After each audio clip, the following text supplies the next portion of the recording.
There are secrets that keep us safe and secrets that will destroy us. In the shadows between heartbeats, a father watches his sleeping son and wonders which kind he's protecting. The Boston night presses against reinforced windows like a forgotten promise, while inside, the ghosts of old betrayals stir. They say you never truly know the ones you love. For a man who spent his life hunting truth, this might be the one he can't survive discovering. 5 years ago, blood-soaked rainwater washed away certainties beneath a broken guardrail. Now danger returns, methodical and patient, hunting something hidden in the most sacred vault imaginable, a child's innocent mind. Some memories never fade, some never formed at all, and some were placed there, waiting for the stars to align, for the music to play just right, for the blood to remember what the mind cannot. When shadows emerge from government offices with orders to eliminate all evidence, the most dangerous weapon becomes the truth itself. Not all dreams are meant for sleeping. The first bullet shattered the executive conference room window at precisely 9:42 p.m. Glass exploded inward as Robert Harding dropped to the floor, decades of FBI training kicking in before his conscious mind could process what was happening. Two more shots followed in quick succession, embedding themselves in the mahogany table where he'd been standing just seconds before. Security breach, North Quadrant. Robert barked into his wristwatch communicator. At 58, he moved with the efficiency of a man who'd spent his life in situations where hesitation meant death. Armed intruder, possible sniper position on the Grayson building rooftop. The response was immediate. All units converge. Lockdown protocols initiated. Through the shattered window, Boston's financial district glittered in the November darkness, suddenly transformed from a familiar skyline into a tactical battlefield. Robert crawled to the edge of the conference table, drew his Glock from its shoulder holster, and peered around the corner. The corridor outside remained silent, too silent. 5 years ago, Robert might have considered this just another day at the Bureau. Now, as CEO of Sentinel Security Solutions, a breach of his own headquarters felt deeply personal. He'd built this company from the ground up after retiring from the FBI, transforming his decades of counterterrorism and security expertise into a business that protected others. Now, someone was sending a message: we can get to you. Even here. The elevator chime at the end of the corridor broke the silence. Robert positioned himself behind the doorframe, weapon ready. "Boss," a familiar voice called out. "It's Diaz. Coming in with Jenkins." Robert remained in position. Authentication code, Thunderbird 7 Echo. He relaxed marginally. "Clear." Two men in tactical gear swept into the room, weapons drawn. Miguel Diaz, Robert's head of security operations and a former Delta Force operative, scanned the space professionally. Building secure, but the shooter's gone. Must have had an exit strategy. "You hit." "I'm fine," Robert replied, though the stinging across his left forearm suggested otherwise. A glass shard had opened a neat slice through his shirt sleeve. Blood was beginning to soak through the white fabric. "That needs attention, sir," Jenkins said, nodding toward the wound. "Later." Robert holstered his weapon. "What do we know?" Diaz moved to the window, careful to avoid the glass shards scattered across the polished floor. "Professional job. 3 shots. Precision grouping. If you hadn't moved when you did..." The implication hung in the air. Robert had spent decades cultivating a sixth sense for danger, a prickling at the back of his neck that had saved his life countless times. Tonight was no different. "The police?" Robert asked, already knowing the answer. "On their way. But this wasn't random," Diaz replied. "Someone's sending a message." Robert's jaw tightened. "Any connection to the Henderson files?" "Too early to tell, but timing suggests it's possible." The Henderson case had been occupying most of Robert's attention for the past month, a complex corporate espionage investigation involving proprietary defense technology. His company had been hired to identify the source of information leaks at Henderson Defense Systems, and Robert had recently submitted a confidential report naming several high-level executives as potential suspects. "Pull all the security footage," Robert instructed, finally allowing Jenkins to examine his arm. "And contact Captain Reynolds at Boston PD. I want to keep this contained if possible." His phone vibrated. The caller ID displayed home. Robert's chest tightened. "Connor," he answered, trying to keep his voice steady. "Dad." The sound of his 8-year-old son's voice, tentative and worried, made Robert's heart constrict. "Mrs. Winters said there's an emergency. Are you okay?" Robert shot a questioning look at Diaz, who shrugged apologetically. "Standard protocol, boss, family notification for level 1 security events." Cursing silently, Robert softened his voice. "Everything's fine, buddy. Just a little excitement at work. I'll be home soon." "You promised you'd help me with my science project tonight." The guileless reminder pierced through Robert's professional armor. Since Elizabeth's death 5 years ago, he'd been trying to be both father and mother to Connor, often failing at both. Tonight was supposed to be dedicated to building a model of the solar system. "I know, and I'm sorry. I'll be there as soon as I can. Is Mrs. Winters taking good care of you?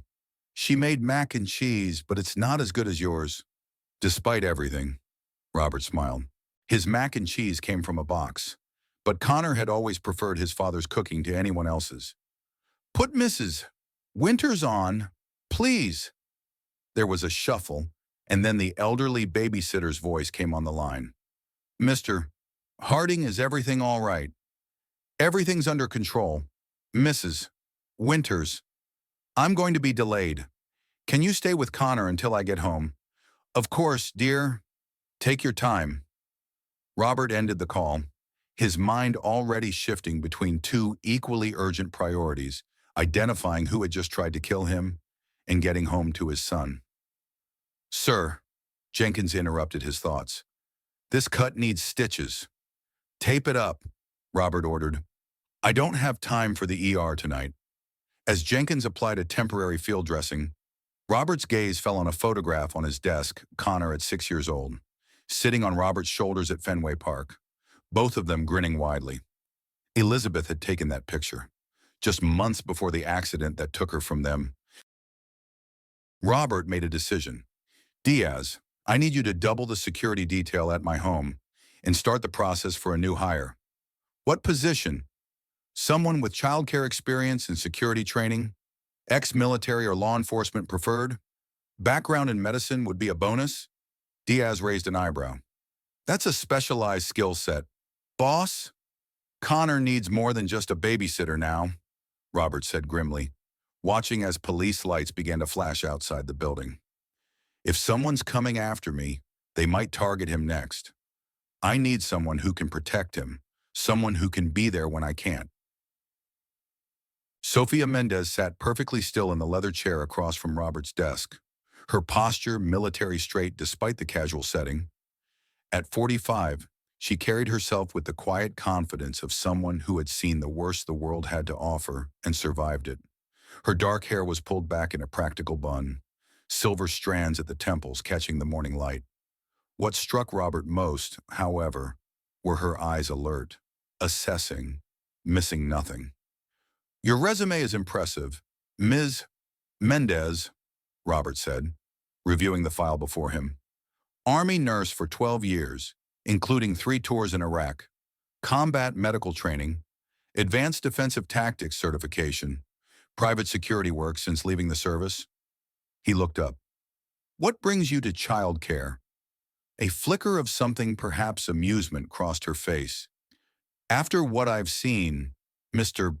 Harding, I prefer work that creates rather than destroys. Children represent hope." It was a good answer, perhaps too good. "My son isn't just any assignment," Robert continued. "He's experienced significant trauma. His mother died 5 years ago in a car accident. Connor was in the back seat. He survived without a scratch, but the psychological impact has been challenging." Sophia nodded, her expression softening slightly. "Nightmares, anxiety, difficulty connecting with strangers. All of the above. Plus, he's highly intelligent, which means he's exceptionally good at manipulating adults who underestimate him. This time, Sophia did smile. I've dealt with my share of intelligent, traumatized children, Mr. Harding, in refugee camps, in war zones. Children are remarkably resilient when given the right support. Robert leaned back, studying her. Something about Sofia Mendez didn't quite add up. Her qualifications were perfect, almost suspiciously so. In his FBI days, he would have flagged her as a person of interest based on timing alone. The shooting at his office had occurred just 2 weeks ago, and here she was, the ideal candidate appearing exactly when needed. You understand this position involves living in my home. The hours can be unpredictable. I have no family obligations, Mr. Harding. My schedule is entirely flexible. And you're comfortable with the security aspects of the role. I've been receiving threats recently. Sophia met his gaze directly. I wouldn't be here if I wasn't prepared for that possibility. Robert made a decision. I'd like you to meet Connor. Ultimately, he'll have the final say. For the first time, uncertainty flickered across Sophia's face. Children usually make the most honest assessments. That's what I'm counting on. Connor Harding sat cross-legged on the living room floor, surrounded by books, Lego pieces, and various components of what appeared to be a half-finished science project. He didn't look up when Robert and Sophia entered, his attention fixed on carefully attaching a small blue sphere to a wire structure. Connor, Robert said gently, I'd like you to meet someone. The boy continued working, seemingly oblivious. Robert had seen this before: Connor's selective attentiveness, a defense mechanism that had developed after Elizabeth's death. Child psychologists had explained it as a control response if Connor acknowledged new adults in his life. He risked forming attachments that might end in more loss. Sophia surprised Robert by making no attempt to force an introduction. Instead, she knelt down several feet away and observed Connor's work. Neptune, she said after a moment, you've got the rings at the wrong angle. Connor's hands stilled, though he still didn't look up. Neptune doesn't have rings like Saturn. It has narrow ring arcs. You're right, Sophia agreed. My mistake. But the axial tilt is about 28 degrees, and you've got it mounted almost vertical. Connor finally looked up. His blue eyes, so like Elizabeth's, narrowed skeptically. How do you know that? I spent 6 months on a medical mission in the desert. No light pollution. I learned the night sky to pass the time. Sophia pointed to the red sphere nearby. Mars has a similar tilt to Earth, about 25 degrees. That's why it has seasons like we do. Connor studied her face carefully, then pushed a book toward her. It was open to a diagram of the solar system. Show me. For the next 20 minutes, Robert watched in amazement as Sophia engaged with his son in a detailed discussion about planetary rotation, axial tilt, and orbital patterns. Connor, who typically remained monosyllabic around strangers, was asking questions, listening intently, and even smiling occasionally. When Connor finally excused himself to retrieve another book from his room, Robert seized the opportunity. That was unexpected. Connor doesn't usually warm up to people so quickly.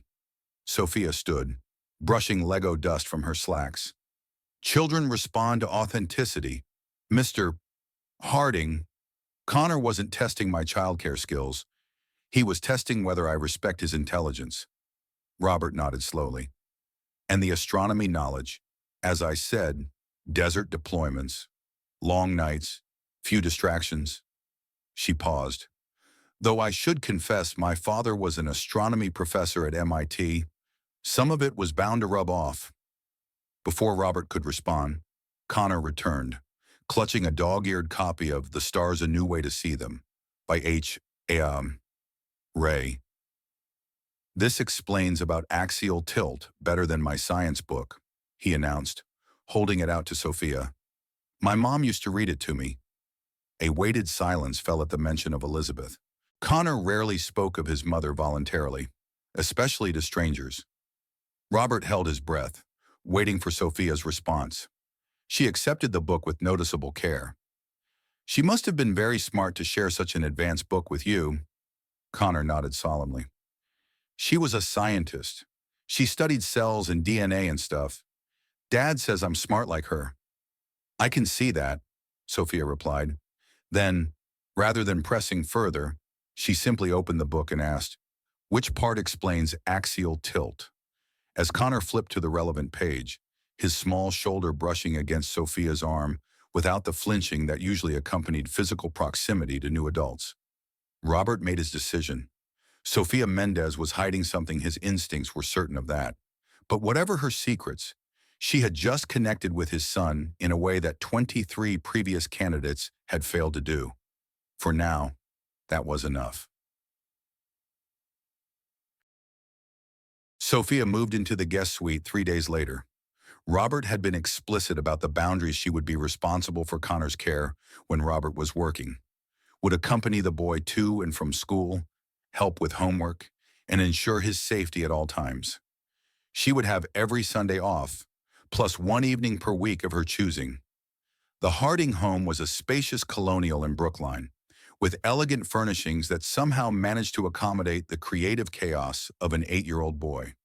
Family photographs adorned the walls, Connor at various ages, Robert in his FBI days, and Elizabeth, her blonde hair and bright smile captured in dozens of frames throughout the house. She's still very present here, Sophia observed on her first evening, after Connor had gone to bed. Robert, who had been reviewing security footage from his office, looked up. Connor needs that. The psychologist said it's important to keep her memory alive. And for you, the directness of the question took him aback. Most employees wouldn't dare ask such a personal question so soon. Elizabeth was my life for 15 years, he answered finally. When you lose someone like that, they never really leave you. Sophia nodded, her expression unreadable. Connor mentioned she was a scientist. Molecular biology. She worked for a research institute affiliated with Harvard. Cancer research. Primarily. Robert closed his laptop. May I ask about your family, Ms. Mendez? Your file mentioned parents deceased, no siblings. Sophia, please? She settled into an armchair, her posture relaxing slightly. Not much to tell. Father was an academic. Mother was a nurse. Both gone now. I enlisted after college, felt like I needed to do something meaningful with my life. And Iraq, a shadow crossed her face. 3 tours. The last one ended badly. Lost most of my unit in an IED explosion outside Fallujah. I was the medic, couldn't save them. Robert recognized the weight of survivor's guilt in her voice. He'd heard it countless times during his FBI career, had felt it himself after operations gone wrong. Is that why you left the service? Medical discharge, shrapnel damage. She gestured vaguely toward her left side. Nothing that impacts my ability to do this job. Robert studied her, noting the careful way she controlled her narrative, revealing enough to satisfy curiosity without providing anything substantive. It was a technique he knew well. He'd used it himself countless times. I should warn you, he said, changing the subject. Connor's nightmares can be severe. He might call out for his mother. Sometimes he sleepwalks. I've noted his room on the security system. I'll hear if he wakes. There's one more thing you should know. Robert hesitated, then decided transparency was necessary. My company is investigating a sensitive case. 2 weeks ago, someone took shots at me through my office window. It may have been an isolated incident, but I can't rule out the possibility that it's connected to my current work. Sophia's expression didn't change. I assumed as much, given the security protocols around your home. Rest assured, Mr. Harding, I'm prepared for any contingency. Robert, please, if you're going to be living in my home, we should dispense with formalities. She nodded once. Robert, as she rose to leave, Robert noticed something he hadn't before: a thin silver chain around her neck, disappearing beneath her collar. A religious medallion, perhaps, or dog tags from her military days. Good night, Sophia, and thank you for Connor today. It's been a long time since I've seen him that animated with someone new. Children recognize when they're truly seen, she replied. Connor just needed someone to meet him where he is, not where adults expect him to be. After she left, Robert sat in the quiet living room, listening to the familiar sounds of his home, the gentle hum of the heating system, the distant ticking of the grandfather clock in the hall, the occasional creak of century-old wooden beams settling. For the first time in years, there was another adult presence within these walls, disrupting the routine he and Connor had established. Robert wasn't sure if the disruption would prove to be salvation or threat, but as he passed Connor's room on the way to his own and saw his son sleeping peacefully, no restless movements, no furrowed brow, he allowed himself to hope. The change in Connor was remarkable. Within 2 weeks, Robert observed transformations that previous therapists had predicted might take years. The nightmares decreased in frequency. Connor began initiating conversations at dinner rather than responding with minimal answers. His teachers reported improved focus and participation in class. Most surprisingly, Connor had started drawing again, an activity he'd abandoned after Elizabeth's death. His refrigerator was now covered with colorful renderings of planets, stars, and spacecraft. One afternoon, Robert returned home early to find Sophia and Connor sprawled on the living room floor, surrounded by art supplies, working on an elaborate mural of the Milky Way. "Dad," Connor called out, excited rather than startled by his father's unexpected appearance. "Sophia showed me how to make the spiral arms look real by using different shades of blue." "I see that," Robert replied, noting the sophisticated blending techniques Connor was employing far beyond typical 8-year-old abilities. "It's impressive." Sophia began gathering colored pencils. "Connor has a natural talent for spatial representation. His understanding of perspective is quite advanced." "Mom used to draw with me," Connor said, adding another star to his galaxy. "She said drawing helps you see things differently." Robert felt the familiar pang that accompanied any mention of Elizabeth, but it was tempered now by gratitude for Connor's increasing ability to speak of his mother without retreating into silence afterward. Later that evening, after Connor was asleep, Robert found Sophia in the kitchen, preparing what appeared to be medicinal tea. "Trouble sleeping?" he asked. She glanced up, seemingly unsurprised by his silent approach. "Old habits. This helps with inflammation." She gestured toward her left side, where she'd previously mentioned shrapnel damage. Robert leaned against the counter. "I wanted to thank you. Connor's progress these past weeks, it's more than I dared hope for." Sophia stirred honey into her tea. "Children heal at their own pace when they feel safe enough to do so. Connor was ready. Nevertheless, you've connected with him in a way others haven't been able to." Sophia seemed about to say something, then hesitated. "There's something you should know," she said finally. "Connor's been drawing something specific repeatedly." She pulled several folded papers from her pocket and spread them on the counter. Robert examined the drawings. Each featured a woman in what appeared to be military fatigues, sometimes standing near a helicopter, sometimes beside what looked like a medical tent. The woman's face was indistinct, but she had dark hair pulled back in a style similar to Sophia's.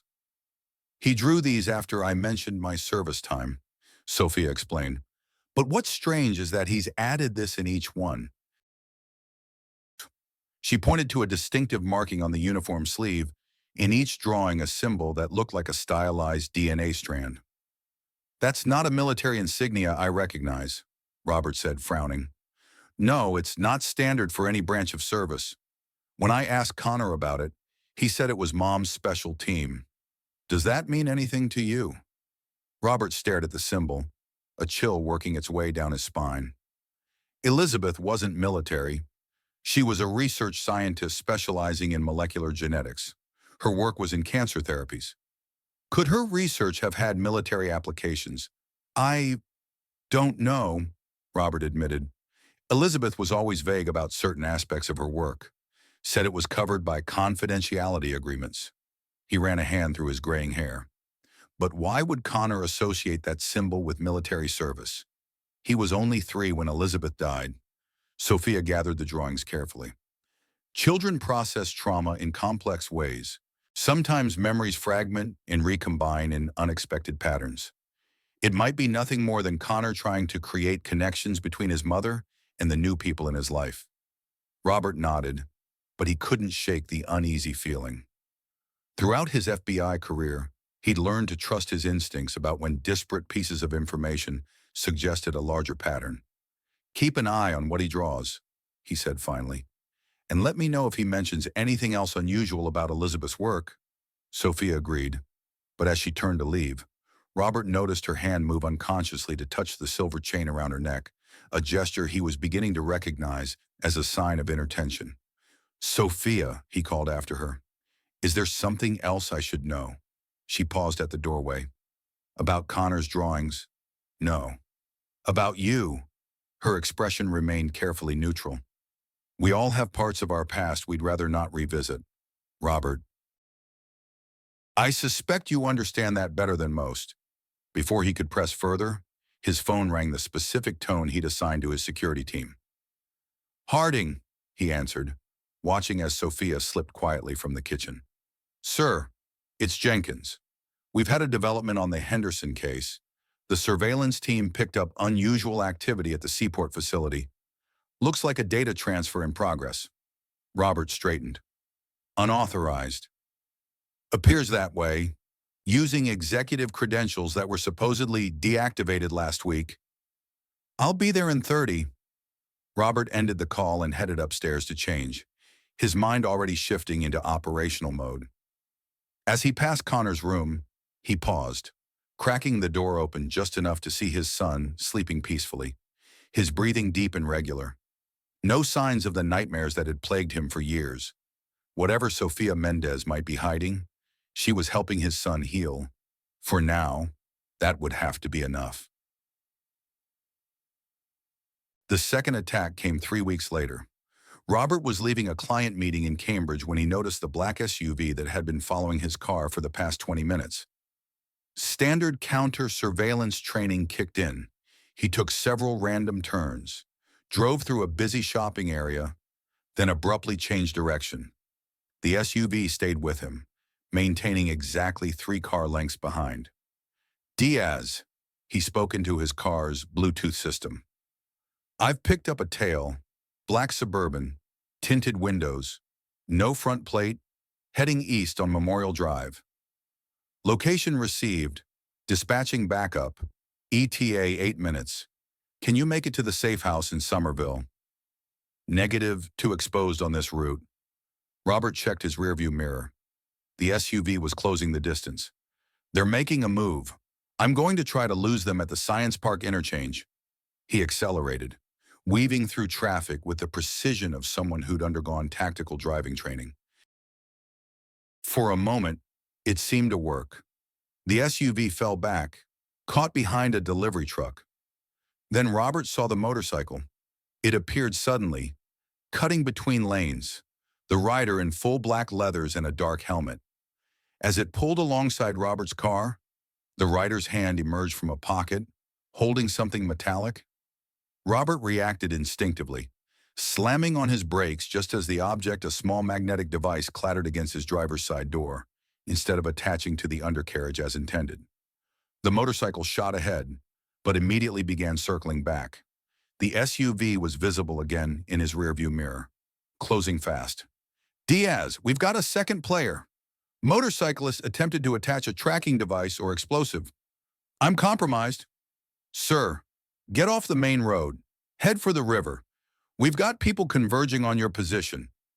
Robert made a hard right, tires squealing as he cut across 2 lanes of traffic and down a narrow side street.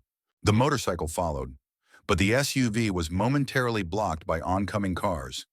His mind raced through options. The nearest safe house was still 10 minutes away. His car, while armored, wouldn't withstand a coordinated attack from multiple directions.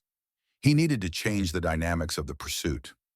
Reaching under his seat, Robert retrieved a compact Sig Sauer and placed it on the passenger seat within easy reach. Then he did the last thing his pursuers would expect. He drove directly toward the most public, heavily surveilled location in the area, the Museum of Science. The museum's circular driveway was crowded with school buses and tourists. Robert pulled up directly in front of the main entrance, where security cameras would capture any confrontation. He stepped out of his car, hand near his concealed weapon, and scanned the approaching traffic. The motorcycle appeared at the entrance to the driveway, hesitated visibly upon seeing the crowded public space, then abruptly turned and sped away. The SUV never appeared. Robert remained vigilant until Diaz and two other security operatives arrived 7 minutes later, surrounding him with professional efficiency. "Clear," Diaz reported after sweeping the area. "But we should move you immediately." "Sir." Robert shook his head, his jaw tight. "No. Take me home." "Sir, protocol for this type of—" "Connor gets out of school in an hour." Robert interrupted. "I need to be there when Sophia brings him home." Understanding dawned on Diaz's face. "You're worried they know about your son." "Wouldn't you be—" Robert's voice was controlled, but anger simmered beneath the surface. "2 attacks in less than a month. This isn't random. Miguel, someone's sending a message, and I need to make sure Connor isn't part of that message." Diaz nodded grimly. "We'll escort you home and establish a perimeter. Full security protocol." As they drove back to Brookline, Robert's phone rang. It was Sophia. "Is everything all right?" she asked without preamble. "Connor's school just called. Someone claiming to be from your office tried to pick him up early." Robert's blood ran cold. "What happened?" "Nothing. The school followed protocol, called me for verification, which I couldn't provide. They kept Connor in the office. I'm on my way there now." "Sophia, listen carefully. This is connected to an incident that just occurred. Don't take Connor home. Go to the address I'm about to text you. It's a secure location. Wait there until I arrive with my team." There was a brief pause. "Understood. And Sophia, be armed." "I already am." The call ended, leaving Robert with a mixture of relief and growing suspicion. Sophia's immediate grasp of the situation, her calm acceptance of instructions, her readiness all suggested someone with more than just basic military training. For the first time, Robert considered the possibility that Sophia's appearance in their lives might not be coincidental at all. The safe house was a nondescript 3-bedroom colonial in Newton, owned by Sentinel Security through a series of shell companies. From the outside, it appeared to be nothing more than an ordinary suburban home. Inside, it was a fortress, reinforced walls, bulletproof windows, state-of-the-art security systems, and a panic room that could withstand most conventional weapons. When Robert arrived with his security team, he found Sophia and Connor in the kitchen. Connor was eating a peanut butter sandwich, seemingly unconcerned by the day's events. Sophia stood by the window, a position that allowed her to monitor both the street and Connor's location. Her posture was relaxed, but Robert recognized the alertness in her eyes. She was in full protective mode. "Dad," Connor called out, his mouth full of sandwich. "Sophia said we're having a sleepover adventure. Is this your secret spy house?" Robert managed a smile, crossing the room to ruffle his son's hair. "Something like that, buddy." "Did you have a good day at school before all the excitement?" As Connor launched into a detailed account of his science lesson, Robert caught Sophia's eye and nodded toward the hallway. She followed him out of earshot. "Any signs of surveillance on your way here?" he asked quietly. "None that I could detect, but I took evasive measures as a precaution." She paused. "The school said the man who tried to pick up Connor presented credentials that looked authentic, claimed to be from your security team." Robert's jaw tightened. "Which means whoever's behind this has detailed knowledge of my company and operations. An inside source, possibly." He studied her face carefully. "You handled this situation with remarkable composure, Sophia, almost as if you were expecting it." Something flickered in her eyes, caution, perhaps, or calculation. "Military training teaches preparedness for all contingencies. And you've been clear about potential threats since I started this position." Before Robert could press further, his phone buzzed with a text from Diaz Perimeter Secure. "Team in position. Need to speak with you privately." "Stay with Connor," Robert instructed. "I need to check in with my team." He found Diaz in the safe house's security control room, reviewing footage from exterior cameras. "What's the situation?" Robert asked. Diaz turned from the monitors. "Perimeter is secure. No signs of immediate threat, but there's something you need to see." He handed Robert a tablet displaying a document. "This came through while we were en route. Analysis of the tracking device the motorcyclist tried to attach to your car." Robert examined the report. "Military grade." "Not just any military grade. This is specialized equipment used primarily by intelligence agencies, not something you'd find on the black market." The implications were clear. "So we're not dealing with corporate espionage or a disgruntled client. This is professional." "It gets worse," Diaz continued. "I ran background on everyone who's accessed our office in the past month, cross-referenced with the Henderson case files, found something interesting about your new nanny." Robert's instincts sharpened. "What about her?" "Sofia Mendez's military record checks out mostly. Army nurse, 3 tours in Iraq, honorable discharge following an IED incident. But there's an 18-month gap between her discharge and her first civilian employment. No record of where she was or what she was doing. Could be rehabilitation from her injuries?" "Could be," Diaz agreed. "But there's more. The reference from her last employer, the family she supposedly worked for in Chicago. They exist, but they've been out of the country for the past 3 years. Diplomatic service in Japan." Robert processed this information, pieces clicking into place. "You think she's connected to the attacks?" "I think the timing of her appearance in your life is suspicious, especially given her specialized skill set and the inconsistencies in her background." Diaz hesitated. "Sir, I know Connor has bonded with her, but I need to speak with her. Alone." Robert's voice was calm but carried an unmistakable edge of authority. "Continue monitoring the perimeter. No one enters or leaves without my authorization." When Robert returned to the kitchen, he found it empty. A moment of panic seized him before he heard Connor's laughter from the adjacent living room. He found his son and Sophia sitting on the floor, playing chess on a board that was kept at the safe house for just such situations. "Knight takes pawn," Connor announced triumphantly, moving his piece. Sophia smiled. "Good move.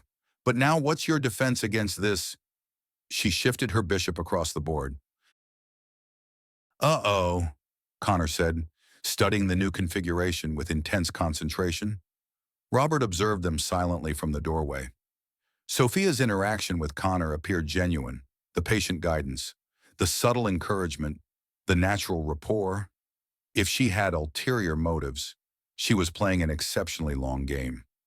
"Connor," Robert said finally, "would you mind if I borrowed Sophia for a few minutes grown-up talk?" Connor looked up, clearly disappointed at the interruption. "But we're in the middle of a game." "I promise to return and finish our match," Sophia assured him. "Why don't you study the board while I'm gone? See if you can find a way out of that bishop trap." Once they were alone in the safe house's office, Robert closed the door and turned to face her. "I think it's time for complete honesty. Don't you?" Sophia's posture shifted subtly, still relaxed on the surface. But Robert recognized the stance of someone prepared to respond to a threat if necessary. "What would you like to know?" she asked, her voice neutral. "Let's start with who you really are. Your military record has gaps. Your references don't check out. You appeared in my life precisely when I needed someone with your exact skill set." Robert leaned against the desk, blocking the most direct path to the door. "So I'll ask once, are you working for someone else?" Sophia held his gaze steadily. For a long moment, neither spoke. Then she reached up and withdrew the silver chain from beneath her collar. Hanging from it was not a religious medallion or dog tags, but a distinctive pendant, a stylized DNA strand, identical to the symbol in Connor's drawings. "Yes," she said finally, "I am working for someone else. Or rather, I was." She took a deep breath. "I was sent to protect Connor by someone who cared deeply about his safety. Someone who knew he might be in danger because of what she discovered." Robert stared at the pendant, his world tilting on its axis. "Elizabeth," he whispered. Sophia nodded once. Elizabeth Bennet sent me. Before Robert could process this revelation, the safe house's security alarm activated a pulsing red light accompanied by a low, urgent tone. Diaz's voice came through the intercom. Perimeter breach, North Sector, armed hostiles approaching, multiple targets. Robert's training took over instantly. Where's Connor? Still in the living room. Get him to the panic room. Now! As they rushed from the office, Robert's mind raced with questions about Sophia, about Elizabeth, about the enemies converging on their location. But one certainty overrode all others, whatever Sophia's true identity and purpose. Connor's safety came first. The peaceful chess game was about to become a battlefield. Connor's eyes widened as Robert burst into the living room, Sophia close behind him. Dad, what's wrong? Remember our special hide-and-seek game? Robert kept his voice calm despite the adrenaline coursing through his system. The one where you hide in the special room until I come find you. Understanding dawned on Connor's face. They had practiced this drill before a necessary precaution, given Robert's work. Is this real? Not practice. It's real. Buddy, go with Sophia now. Connor looked between them, fear beginning to replace confusion. Are the bad guys here? Sophia knelt before him, her voice steady and reassuring. Yes, but your dad and his team know exactly what to do. Our job is to get to the safe room and stay quiet. Can you do that? Connor nodded solemnly. Like ninjas. Exactly like ninjas. Sophia took his hand. Now, remember the route we practiced. As Sophia led Connor toward the panic room, concealed behind a bookcase in the study, Robert moved in the opposite direction, drawing his weapon and joining Diaz at the security monitors. Status: 4 hostiles, heavily armed, approaching from the north and east. Diaz reported. Professional formation, they're avoiding the obvious security cameras. Response team: 6 minutes out. Local police notified, but instructed to maintain perimeter only. Robert checked his weapon. Jenkins and Carter. Positioned at entry points with non-lethal countermeasures. A notification from the security system indicated that the panic room had been sealed. Connor and Sophia were secure. Whatever happened next, his son would be protected. They're making their move, Diaz warned, pointing to a thermal image showing figures approaching the rear entrance. Robert made a rapid tactical assessment. Fall back to defensive positions. Non-lethal response unless directly threatened. I want prisoners, not casualties. As they moved into position, Robert's mind kept returning to Sophia's shocking revelation. Elizabeth sent me. How was that possible? Elizabeth had died 5 years ago in what he'd always believed was a tragic accident, her car losing control on a rainy night, crashing through a guardrail into the Charles River. If Elizabeth had anticipated danger, had taken steps to protect Connor years in advance, what did that imply about her death? About her work? About the life they had shared? The first explosion shattered these thoughts. The safe house shook as a breaching charge detonated at the rear entrance. Smoke billowed through the hallway. Contact rear. Jenkins's voice crackled through the comms. 2 targets entering. A second explosion rocked the front of the house. The attackers were executing a coordinated breach from multiple entry points, a tactic straight from military or specialized law enforcement training. Robert positioned himself at the intersection of 2 hallways, providing coverage of both the front entrance and the corridor leading to the panic room. Diaz moved toward the rear breach point to support Jenkins. The first attacker appeared through the smoke-black tactical gear, face covered by a respirator, moving with the practiced efficiency of someone with extensive combat training. Robert waited until the figure crossed his line of sight, then fired 2 rounds from his tranquilizer gun. The dart struck the intruder in the neck and shoulder. The figure staggered, then collapsed. 1 down. Front sector. Robert reported into his comm. 2 engaging rear. Diaz responded, his voice tight with exertion. Robert could hear the sounds of close-quarters combat from the kitchen area, bodies impacting against surfaces, the crash of furniture, then 3 shots in rapid succession. Jenkins is hit, Diaz called out. One hostile neutralized, one still active.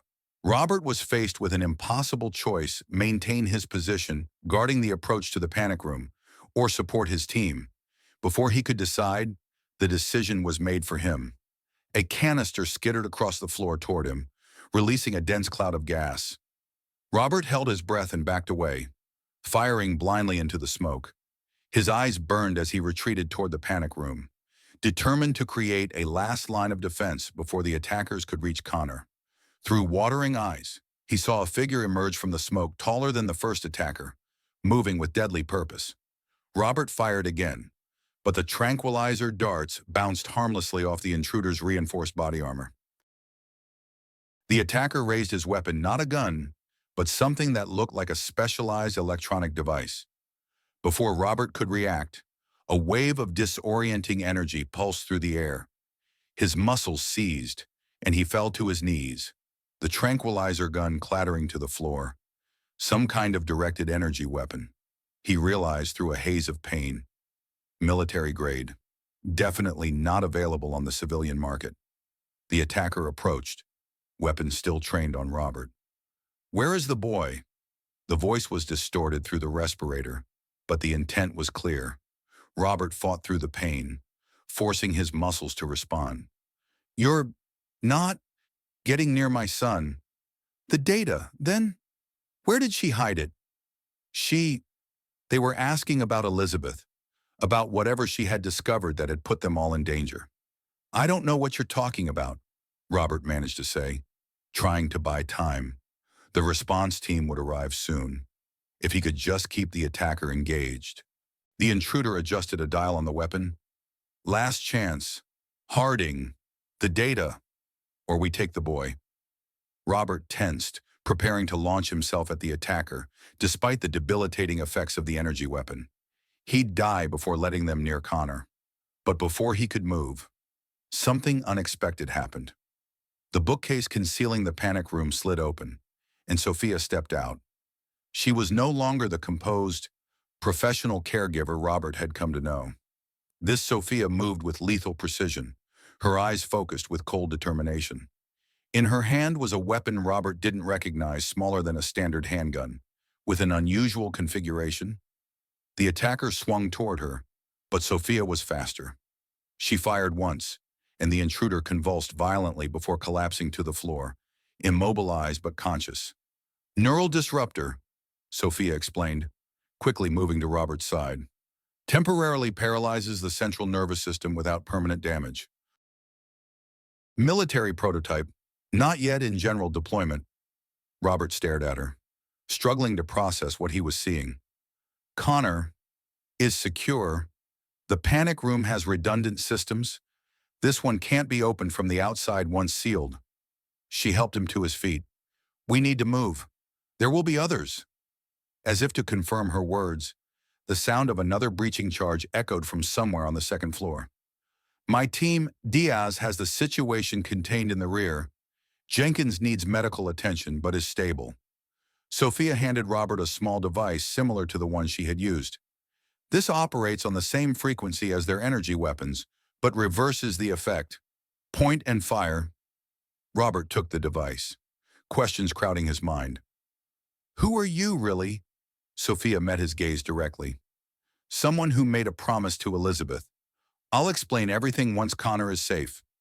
She activated her comm unit, not the same system Robert's security team was using. He noticed.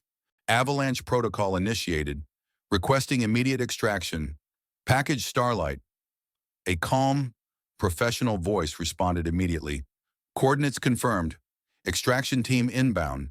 ETA 3 minutes."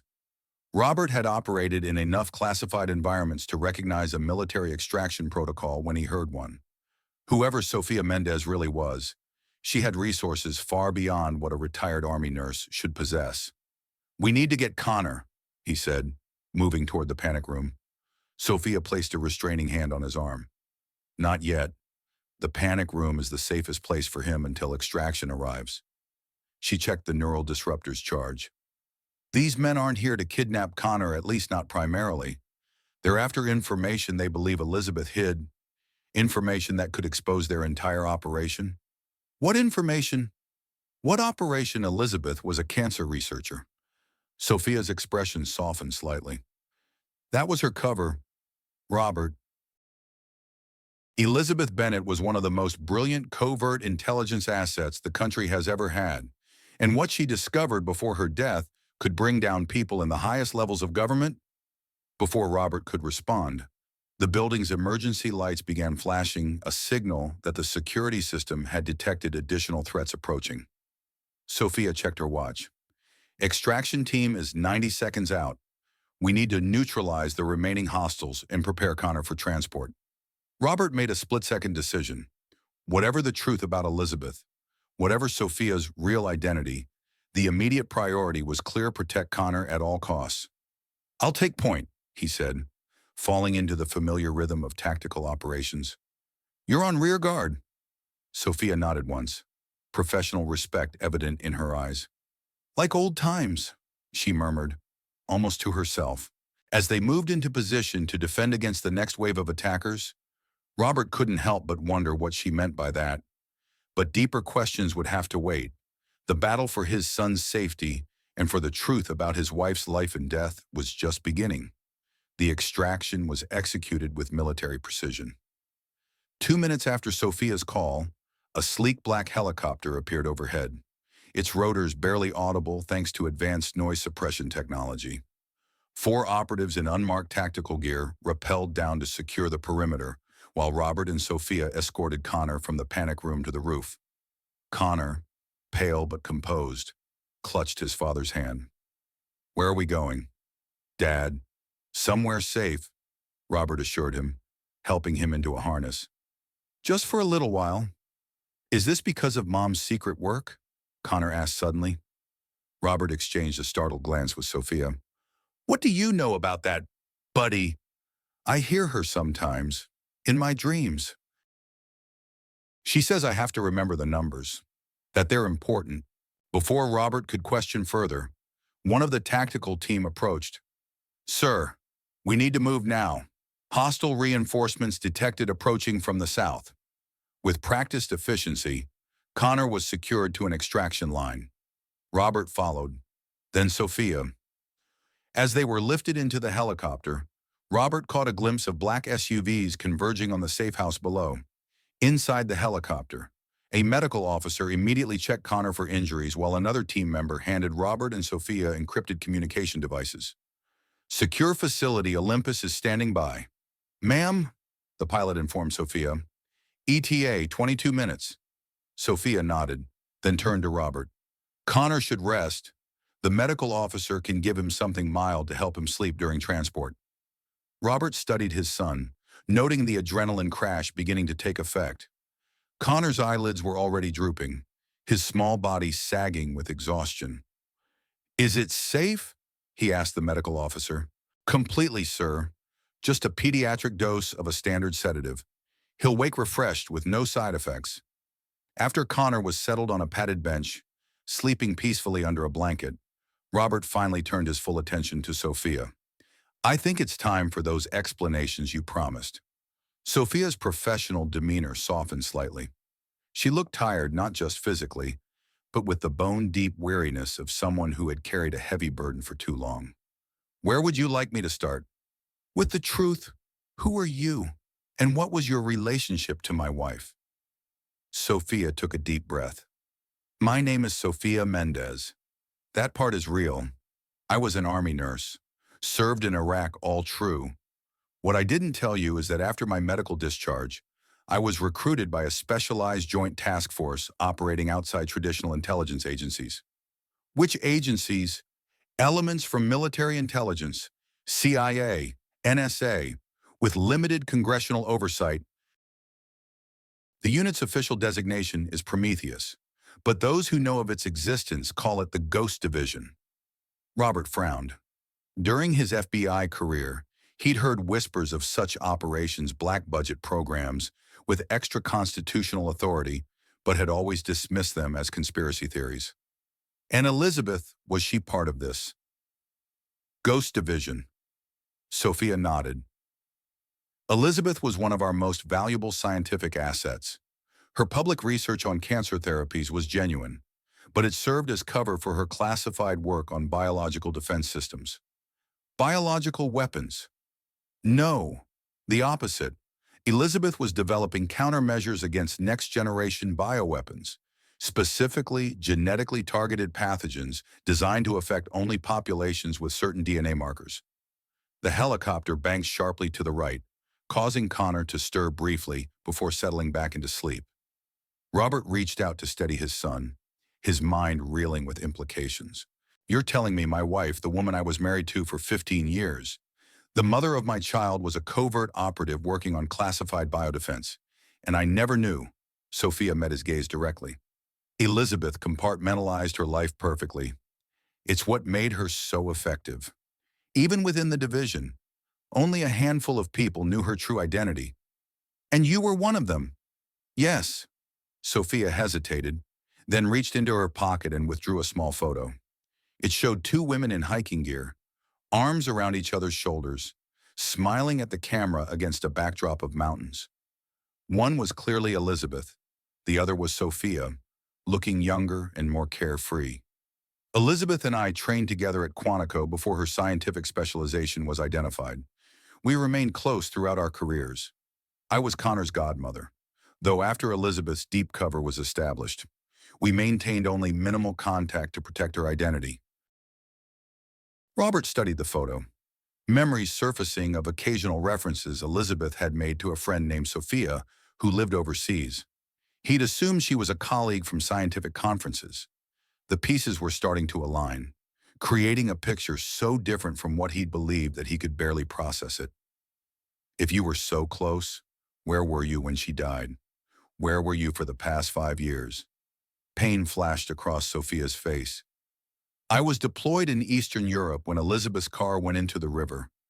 By the time I was notified and could extract, the funeral was over, and you had taken Connor into seclusion.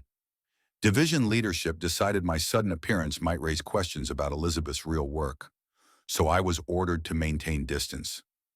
Until now, Robert said, the implications becoming clear. Something changed. The attacks on me, the attempt to take Connor, it's all connected to Elizabeth's work. Sophia nodded grimly. 3 months ago, one of our secure servers was breached. Classified files were accessed, including Elizabeth's research. Shortly after, 2 other scientists who had worked with Elizabeth died in apparent accidents. And you think Elizabeth's death wasn't an accident either. I've always had my suspicions. Elizabeth was an exceptionally careful person, and the weather conditions that night weren't severe enough to cause an experienced driver to lose control. But I had no proof until recently. What changed? Sophia glanced at Connor's sleeping form, lowering her voice. 2 weeks before she died, Elizabeth contacted me through our emergency protocol. She said she discovered something that went all the way to the top, her exact words. She was frightened, planning to gather evidence and go to specific authorities she still trusted. What did she discover? She never got the chance to tell me details. But she did say that if anything happened to her, I should watch over Connor, that he might be in danger because of what she knew. Sophia's voice caught slightly.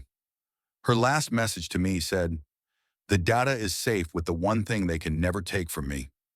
Robert's gaze moved to his sleeping son. Connor, he whispered. That's what I believe. Somehow, Elizabeth hid crucial information with Connor information that powerful people are now desperate to recover. The helicopter began its descent, approaching what appeared to be an unmarked compound nestled in the White Mountains of New Hampshire. High security fencing surrounded modern buildings, partially concealed by the natural landscape. Where are we? Robert asked. Olympus, one of the division's secure facilities. Connor will be safe here while we figure out our next steps. Sophia's expression became even more serious. Robert, I need to ask you something, and I need absolute honesty. Did Elizabeth ever mention Project Chimera to you? Robert frowned, searching his memory. No, never. What about Sentinel Protocol Operation Daybreak? Any of these terms? No. Elizabeth rarely discussed her work in specific terms. Said it was better if I didn't know details. Sophia nodded, as if this confirmed something. One more question. Did Elizabeth have any unusual routines with Connor? Specific games, stories, songs that seemed peculiar? Robert considered this. She used to play memory games with him, even when he was very young. Pattern recognition, number sequences. I thought she was just nurturing his intelligence. She was, but she might have been doing something else too. Sophia leaned closer, her voice barely above a whisper. Elizabeth pioneered research in subconscious data, encoding embedding information in the human mind below the threshold of conscious awareness. Theoretically, such data could only be accessed under specific conditions, triggered by predetermined stimuli. You think she encoded classified information in our 3-year-old son's mind? Robert couldn't keep the disbelief from his voice. I think Elizabeth was desperate to protect information that could save countless lives.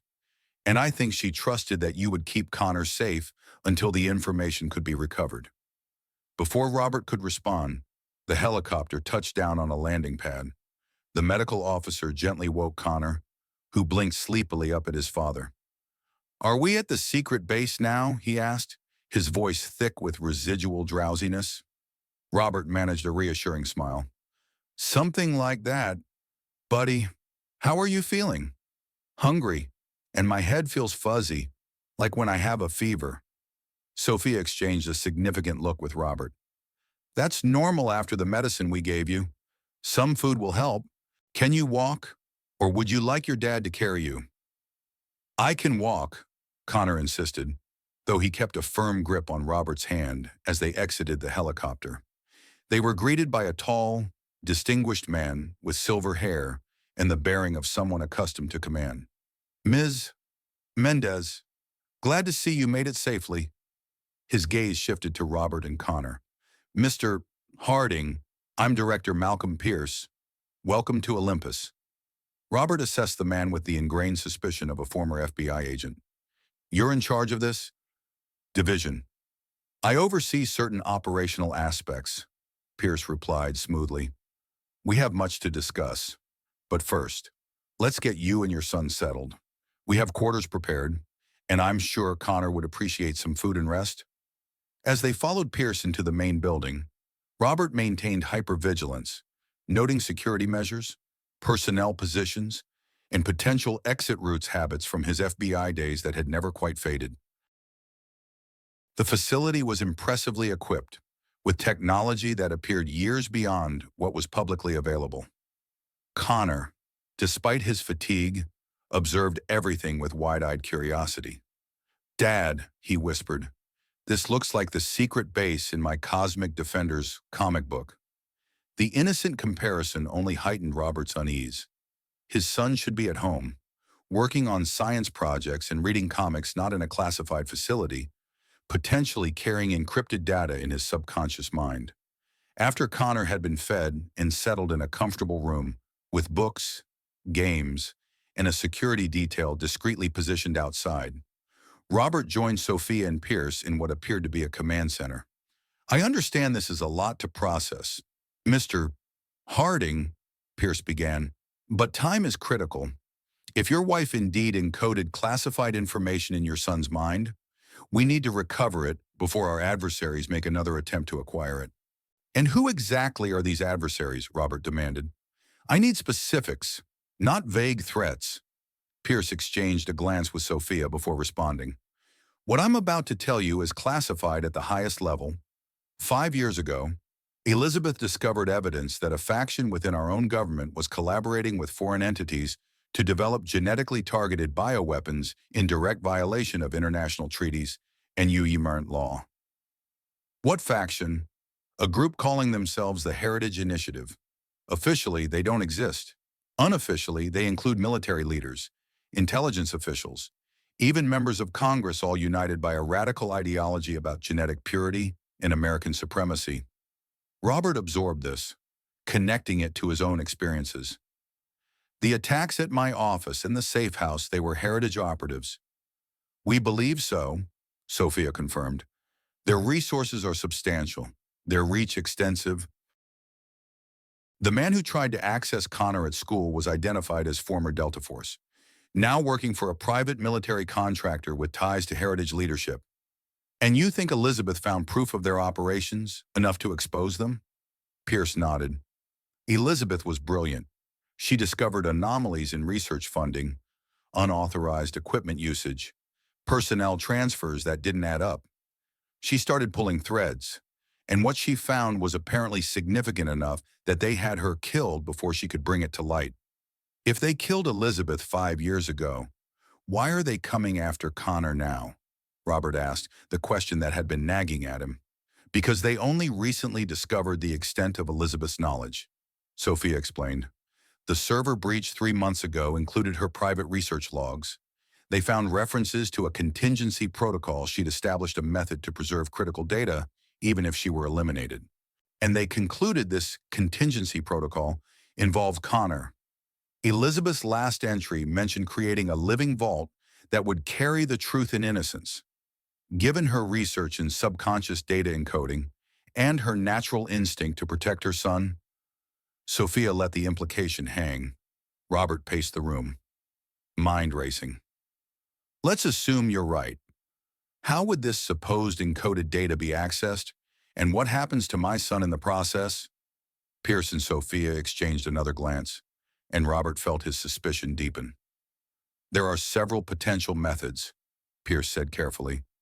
Non-invasive cognitive stimulation, controlled dream state induction, associative memory triggers. All perfectly safe, I assure you. You've done this before. Extracted subconsciously encoded data from a child. Pierce's hesitation was answer enough. That's what I thought, Robert said coldly. Connor isn't your lab rat.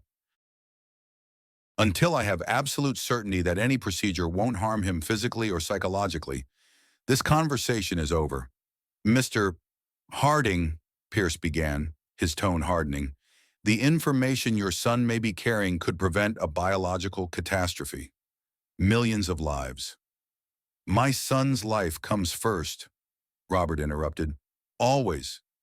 If Elizabeth did hide information with Connor, she would never have used a method that could harm him.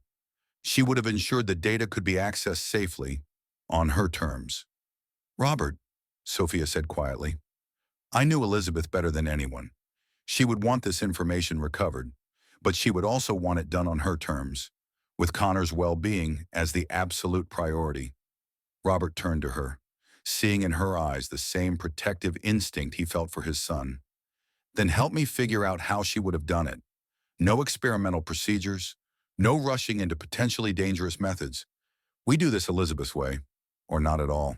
After a tense moment, Pierce nodded reluctantly. Very well. We'll proceed with caution. Miss Mendez, I'm assigning you as liaison on this matter. Work with Mr. Harding to identify potential access methods Elizabeth might have established. As Pierce left the room, Robert turned to Sophia. I'm trusting you with my son's safety. Don't make me regret it. I would die before letting any harm come to Connor. She replied with such fierce conviction that Robert couldn't doubt her sincerity. Elizabeth entrusted him to both of us. We'll honor that trust. Then let's start from the beginning, Robert said, his analytical mind engaging. If Elizabeth encoded information in Connor's subconscious, she would have left clues about how to access it. Clues that someone who truly knew her would recognize. Sophia nodded thoughtfully. The museum, she said suddenly. Did Elizabeth ever take Connor to the Museum of Science, specifically to the astronomy exhibits? Robert stared at her. Every Saturday morning, weather permitting, it was their special time together. How did you know? Because it was our meeting place too. Years ago, the planetarium specifically. Elizabeth believed the stars were the perfect encryption key constant, unchanging patterns that could be observed anywhere on Earth. Sophia's eyes lit with realization.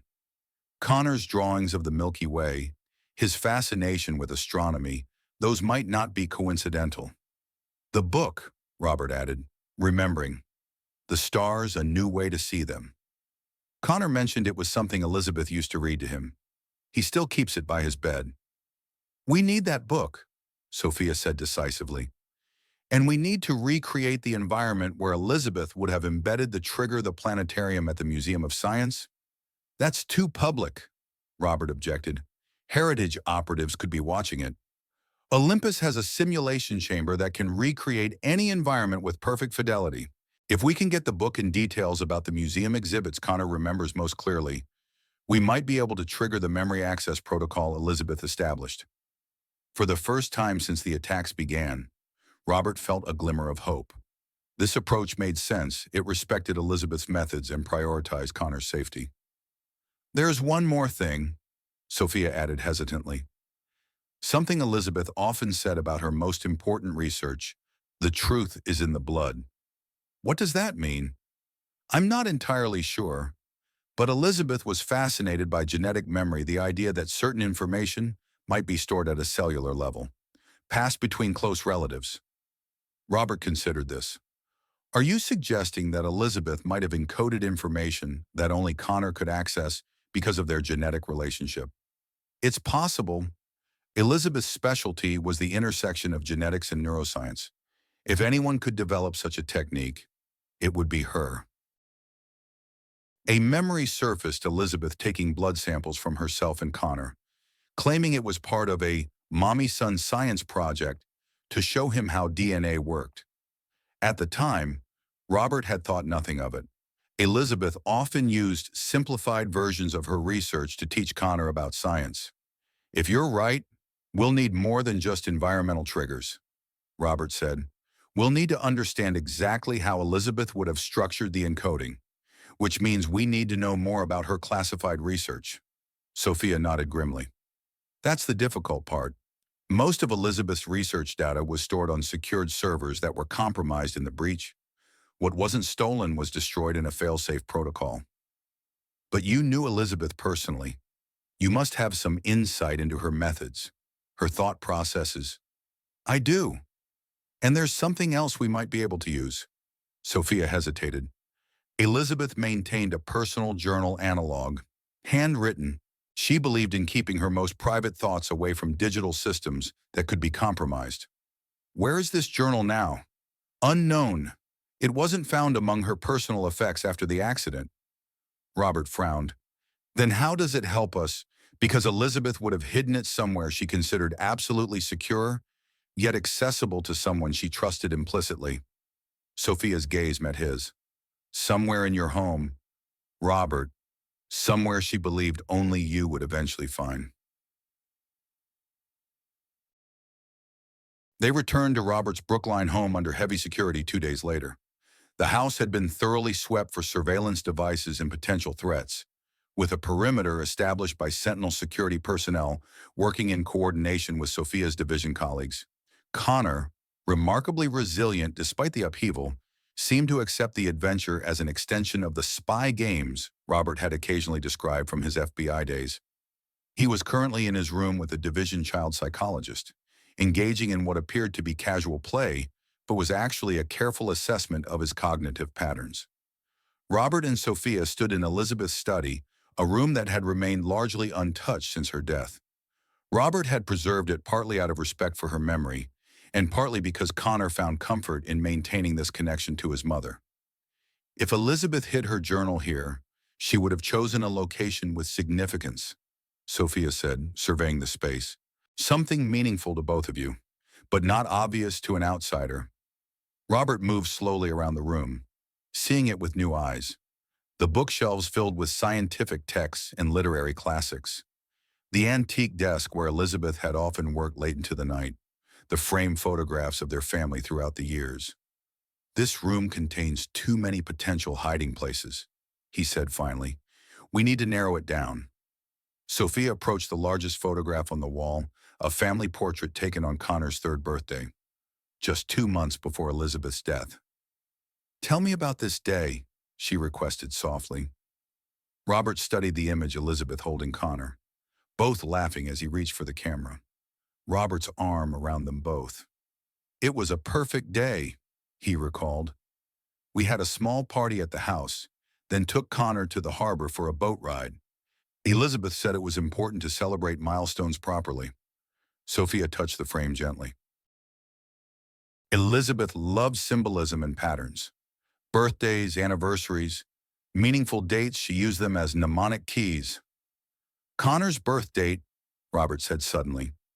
October 15th. She always said it was the most important day of her life. Moving to the bookshelf, Robert began examining titles, searching for anything connected to that date. After several minutes, he paused at a leather-bound collection of T.E.'s, Eliot's poetry. This was a gift, he said, carefully removing the volume. I gave it to Elizabeth on our first anniversary, October 15th, 15 years ago. Sophia moved closer as Robert opened the book. Inside the front cover was a handwritten inscription to Elizabeth, who contains multitudes. All my love. Robert. Elizabeth loved this poem, Robert murmured, turning to The Love Song of J. Alfred Prufrock. She said it captured the complexity of modern existence, the difficulty of genuine communication. As he turned the pages, he noticed something unusual, tiny dots under certain letters, almost invisible unless you were looking for them. It's a code, Sophia realized, leaning closer. Elizabeth used this method for secure communications microdots, highlighting specific letters that form a message when combined. Together, they worked through the poem, identifying each marked letter and recording the sequence. After 20 minutes, they had assembled a string of apparently random characters. It's encrypted, Sophia said. We need a key. Robert studied the sequence, recognizing a pattern. It's a book cipher. The numbers represent page, line, and word position. Using the same volume, they decoded the message garden bench. Third slat, fourth screw counterclockwise, DNA sequence confirmation required. The garden bench, Robert said, moving toward the French doors that led to the backyard. Elizabeth had it custom built when Connor was born. Said it was where she wanted to sit and watch him grow up. In the garden, the wooden bench stood beneath an old maple tree, weathered by 5 New England winters but still solid. Robert knelt beside it, examining the third wooden slat, finding the fourth screw partially concealed by the bench's design. I need a screwdriver, he said. Sophia produced a multi-tool from her pocket. Always prepared. Carefully, Robert turned the screw counterclockwise. After several rotations, he felt something give. A small, hidden compartment within the bench's frame slid open, revealing a waterproof container. Inside was a leather-bound journal and a sealed test tube containing what appeared to be a dried bloodstain on a small strip of fabric. DNA sequence confirmation, Sophia murmured, lifting the test tube carefully. Elizabeth's blood. She created a literal blood key. Robert opened the journal with reverent hands. Elizabeth's familiar handwriting filled the pages, scientific notations, personal reflections, and what appeared to be coded sequences. We need to get these back to Olympus immediately, Sophia said. The journal will need to be analyzed, and the blood sample processed for the genetic key. As they secured the items, Robert's phone rang a secure line connected to the team monitoring Connor. Harding, he answered. Sir, came the urgent response. We've detected unauthorized surveillance drones in the vicinity. Heritage may have located your position. Robert's training kicked in immediately. Initiate evacuation protocol. Meet at extraction point Charlie in 3 minutes. Sophia was already moving, securing the journal and blood sample in a specialized container. They're getting closer each time, she said grimly. Someone is feeding them information. Someone inside the division, Robert concluded, the pieces falling into place. That's how they knew about the safe house, how they've been one step behind us consistently. Pierce, Sophia whispered, realization dawning. He's had access to every step of our operation. We can't go back to Olympus, Robert said decisively. Not until we know who we can trust. I know a place, Sophia replied. Off-grid, known only to Elizabeth and me. We used it as an emergency fallback during early operations. Robert nodded. Trust in Sophia solidifying. Whatever her secrets, whatever her past with Elizabeth, her dedication to protecting Connor was absolute.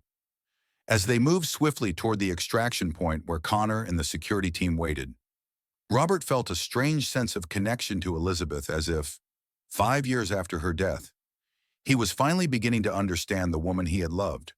The truth was hidden in plain sight, encoded in memories and blood and the spaces between words. All he had to do was follow the trail she had left for him. The cabin was nestled deep in the White Mountains, accessible only by a narrow dirt road that twisted through dense forest. Built decades ago as a hunting lodge, it had been modified with subtle but effective security measures, reinforced walls, strategic sight lines, emergency escape routes, and a hidden panic room beneath the main floor. Elizabeth called it our fortress of solitude, Sophia explained as she secured the perimeter. We used it for debriefs when official channels weren't secure. Connor explored the space with curious enthusiasm, delighted by the rustic setting and the abundant wildlife visible through the windows. Mom brought me to mountains like these, he told Robert excitedly. We watched the stars and she taught me about constellations. Robert exchanged a significant look with Sophia, another connection, another potential trigger for whatever information Elizabeth had encoded. They had managed to extract Elizabeth's journal and blood sample from the Brookline house just minutes before Heritage operatives converged on the location. The division team assigned to Connor had proven their loyalty, breaking protocol to follow Robert and Sophia rather than returning to Olympus as officially ordered. Now, with Connor safely occupied with books from the cabin's surprisingly well-stocked library, Robert and Sophia examined Elizabeth's journal in the small office area. It's brilliant, Sophia murmured, carefully turning pages filled with Elizabeth's notations. She's created a multi-layered encryption system that requires both cognitive and genetic keys to unlock. Can you break it? Robert asked. Not alone, but combined with the blood sample and the environmental triggers we've identified the astronomy connection, the star patterns we might be able to access whatever information she encoded in Connor's subconscious. Robert studied a page of complex diagrams. These look like neural pathway maps. They are. Elizabeth pioneered research on memory formation and retrieval pathways. These specific patterns suggest she was developing a method to encode information that would remain dormant until activated by specific stimuli. And you believe she tested this method on Connor? Sophia looked up, her expression serious. Not tested, Robert. Elizabeth would never have experimented on her son, but she might have adapted the technique to create a secure storage system that only Connor could access, and only under the right conditions. Conditions we're trying to recreate, Robert concluded. Exactly. According to these notes, the trigger sequence involves astronomical alignments, specific music, and a DNA-encoded verification process. Sophia turned to a page filled with musical notations. Do you recognize this melody? Robert studied the notes, humming softly. Elizabeth used to sing this to Connor as a lullaby. Said it was an old folk song her grandmother taught her. It's not a folk song, Sophia said quietly. It's an original composition Elizabeth created specifically as a neural activation sequence. The pattern of notes is designed to stimulate specific regions of the brain associated with subconscious memory retrieval. Connor's voice interrupted their discussion. I know that song, he said from the doorway, startling both adults. Mom used to sing it when we looked at the stars. Sophia recovered quickly. Would you like to sing it with me? Connor, I knew your mom a long time ago, and she taught me that song too. Connor approached cautiously, drawn by this connection to his mother. You knew my mom before she went to heaven. I did. We were very good friends. Sophia gently guided him to a chair between her and Robert. Your mom was one of the smartest, bravest people I've ever known. Dad says I'm smart like her, Connor said proudly. You definitely are, Sophia agreed. And your mom knew that. She thought you were so smart that she taught you special things she wanted you to remember. Connor nodded solemnly. Like the star patterns and the special numbers, Robert and Sophia exchanged a quick glance. What special numbers? Buddy Robert asked carefully. The ones she said would help people someday. The ones I see in my dreams sometimes. Connor closed his eyes. They come with the music and the stars. Sophia began humming the melody from Elizabeth's journal, soft and gentle. Connor immediately responded, joining in with perfect pitch. After a few bars, he began reciting numbers in a rhythmic pattern that matched the music.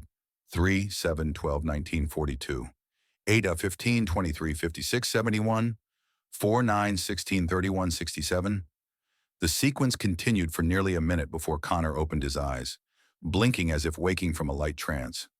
That's incredible, Robert whispered, recording the number sequences. Sophia consulted Elizabeth's journal. According to these notes, the numbers need to be processed through a specific algorithm, then combined with the genetic marker from the blood sample. Can we do that here? The cabin has secure communication equipment and basic laboratory facilities. Elizabeth ensured we could conduct emergency analysis if needed. Sophia looked up from the journal. But there's something else. We need a star projection that matches the specific alignment Elizabeth references here. The planetarium, Robert recalled. Yes, but we can't risk taking Connor to the Museum of Science. Heritage operatives will be watching it. Sophia studied the journal carefully. We might be able to recreate the projection here. Elizabeth included detailed specifications. As Sophia began preparing the necessary equipment, Robert knelt beside Connor. You did great, buddy. How do you feel? A little tired, and my head feels funny, like when you remember a dream that was important, but can't remember all of it. That's okay. You don't have to remember everything right now. Robert stroked Connor's hair gently. Why don't you rest for a bit while Sophia and I work on a special project? After settling Connor on the cabin's comfortable sofa with a blanket in his favorite book, Robert joined Sophia in the small laboratory space hidden behind a bookcase in the office. Elizabeth's notes indicate the full activation sequence requires 3 components, Sophia explained, carefully extracting DNA from the blood sample. The musical trigger you just witnessed, the astronomical projection we're preparing, and the genetic verification from this sample. What exactly will happen when all 3 components are combined? Robert asked, the protective father in him still wary despite his growing trust in Sophia. According to the journal, Connor will experience what Elizabeth described as a controlled memory cascade, essentially. The encoded information will surface into his conscious awareness temporarily, allowing him to verbalize what he sees. Is it dangerous? Sophia met his gaze directly. Elizabeth designed the process to be completely safe for Connor. The information surfaces briefly, then returns to subconscious storage without leaving any lasting psychological impact. She compared it to remembering a vivid dream present while experienced, but fading naturally afterward. Robert studied the complex equipment Sophia was assembling. How long until we're ready? The DNA analysis will take approximately 3 hours. The star projection needs to be calibrated precisely. I'd estimate we can attempt the full activation sequence after Connor has rested around sunset. As Sophia worked, Robert took the opportunity to ask the question that had been nagging at him since her revelations began.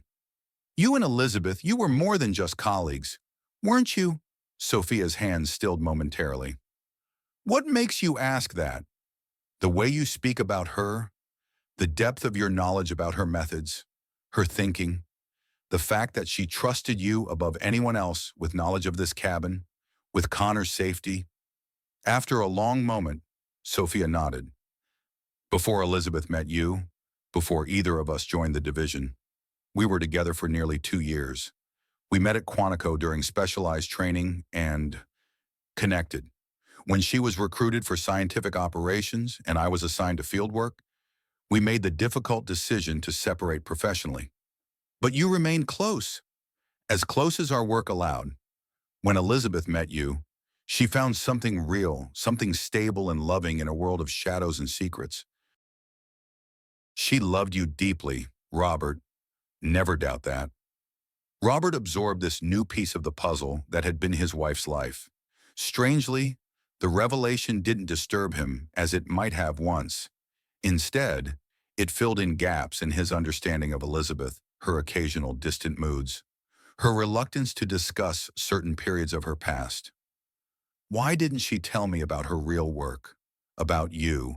About any of it? Protection, Sophia said simply. The fewer people who knew the truth, the safer you and Connor would be. Elizabeth lived in two worlds, and she worked tirelessly to keep them separate, not because she wanted to deceive you, but because she wanted to protect the life you built together. Robert thought of the Elizabeth he had known, loving, brilliant, occasionally mysterious. The mother who had taught their son about stars and music and numbers.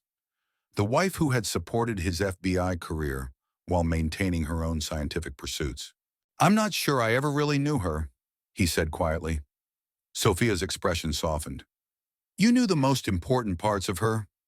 Robert, her love for you and Connor was absolutely real, the cornerstone of her life. Everything else was secondary. Before Robert could respond, an alarm sounded, a subtle, pulsing tone from the cabin's security system.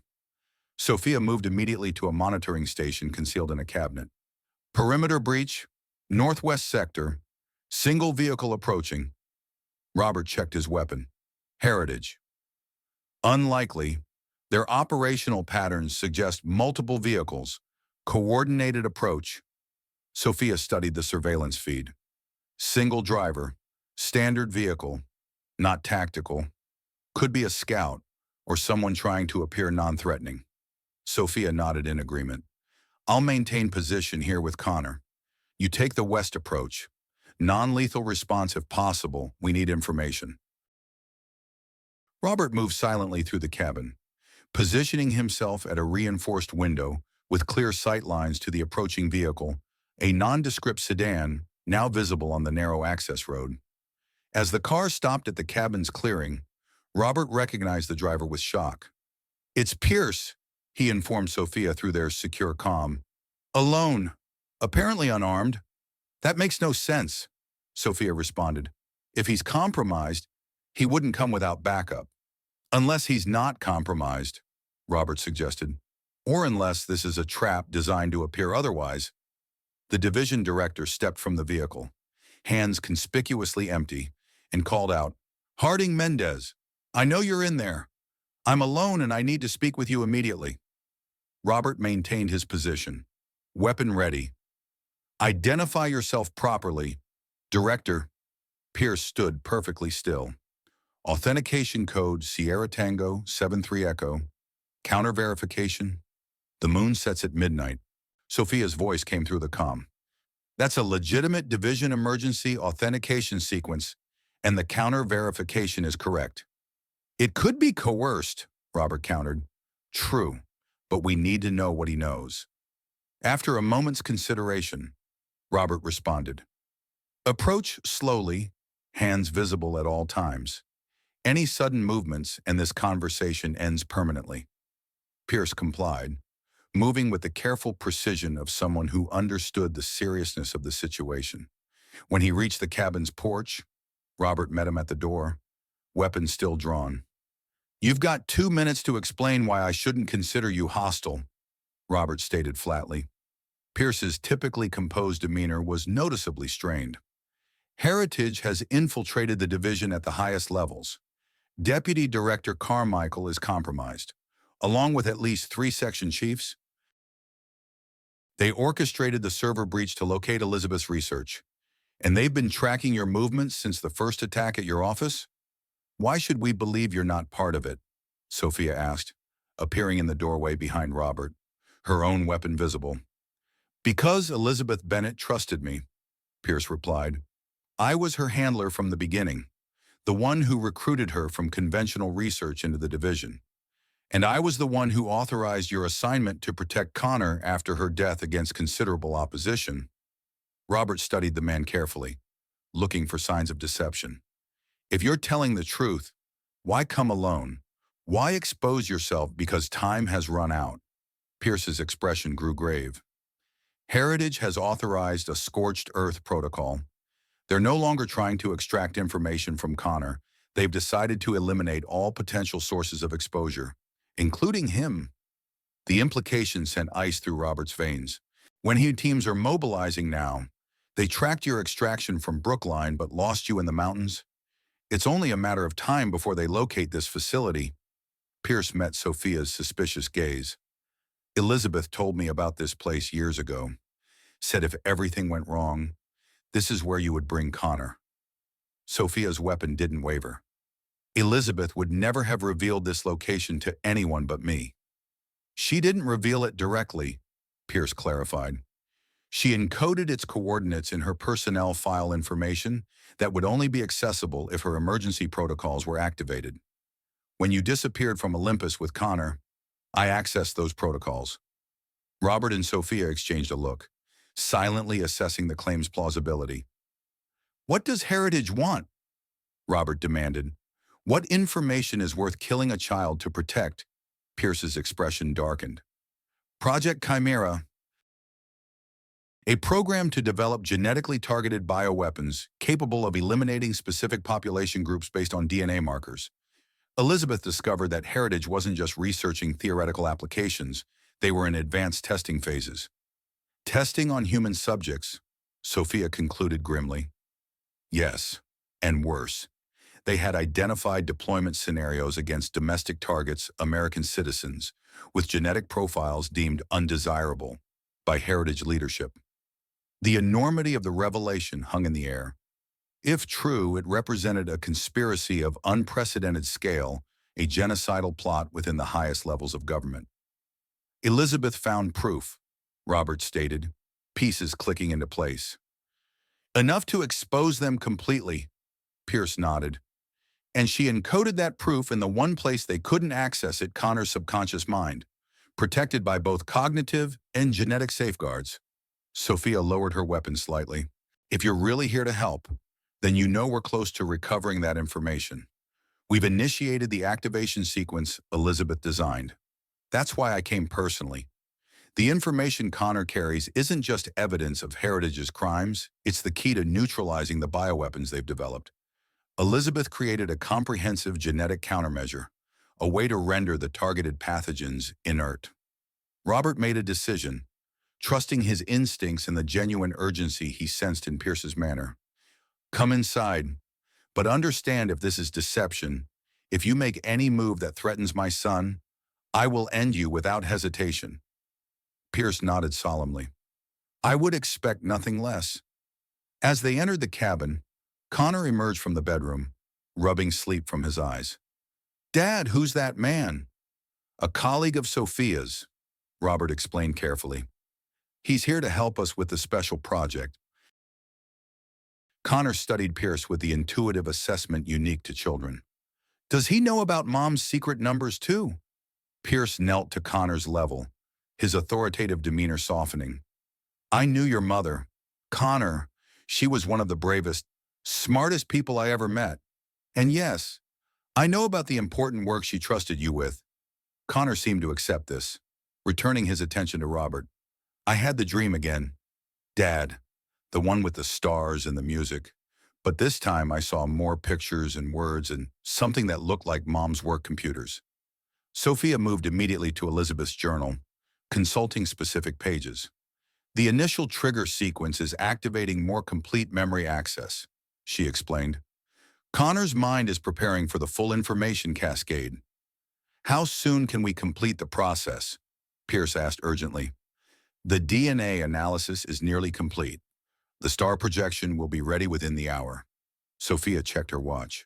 If everything proceeds as Elizabeth outlined, we should be able to access the encoded information tonight. That may not be soon enough, Pierce warned. My sources indicate Heritage teams are narrowing their search parameters. They've identified this general region of the White Mountains. Robert's protective instincts surged. Then we move. Now. Find another secure location to complete the process. No, Sophia countered. Elizabeth designed the activation sequence with specific environmental parameters. Changing locations now could disrupt the entire process, potentially making the information irretrievable. She's right, Pierce agreed reluctantly. We need to hold this position long enough to complete the activation. I've deployed trusted division assets to create diversions, false leads that might buy us the time we need.